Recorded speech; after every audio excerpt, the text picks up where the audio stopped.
Reem, now searching for memories amid the rubble of his home.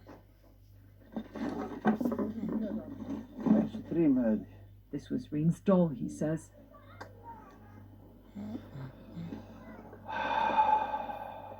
The family was asleep when an airstrike nearby brought down their house in southern Gaza last week. Khalid woke up screaming for his children and grandchildren, struggling to walk in the dark and through the wreckage to find them.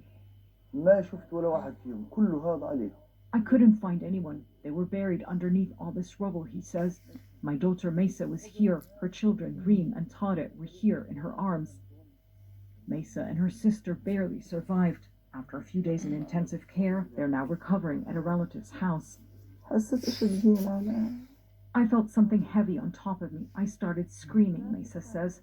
I heard Reem screaming next to me. I told her, there's something heavy on top of me. I can't reach you. I said my final prayers, and next I woke up in the hospital. Mesa woke up to the news. Her 3- and 5-year-old children were gone. Their lifeless bodies found together under the rubble. They slept next to each other that night. They slept early, she says. I told them to stay up a little longer, but they said they wanted to sleep. At the hospital, I was just numb, she says. I hugged them. I wanted to get as many hugs as I could. No matter how much I hugged them, I didn't get enough.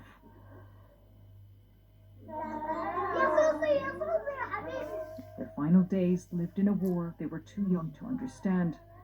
Why they no longer could dress up, go out and play, or get their favorite treats. With their father abroad working, they lived with their grandfather. They was so attached to him, and he spoiled her.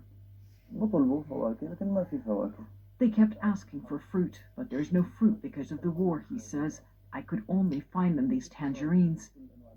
Khalid holds the tangerine he gave Reem, the one she didn't get to eat, and pinned close to his heart, her tiny earring. He breaks down as he remembers their final evening, how his grandchildren begged him to take them out to play. But he couldn't. Airstrikes were everywhere. Khalid says he's not a fighter. They had nothing to do with the war, but like so many in Gaza, his family paid the price. Khalid held Reem in his arms for one last time. He hugged her motionless body, opened her eyes, and kissed her goodbye. I was asking her to kiss me like she used to, but she didn't, he says. I used to kiss her on her cheeks, on her nose, and she would giggle. I kissed her, but she wouldn't wake up, he recalls. I helped Tarek. I fixed his hair the way he liked it. I was wishing, hoping they were only sleeping, he says, but they weren't sleeping. They're gone. Gone a month before her 4th birthday, the birthday Reem shared with her grandfather. She was the soul of my soul, Khalid says. Jumana Karachi, CNN, London.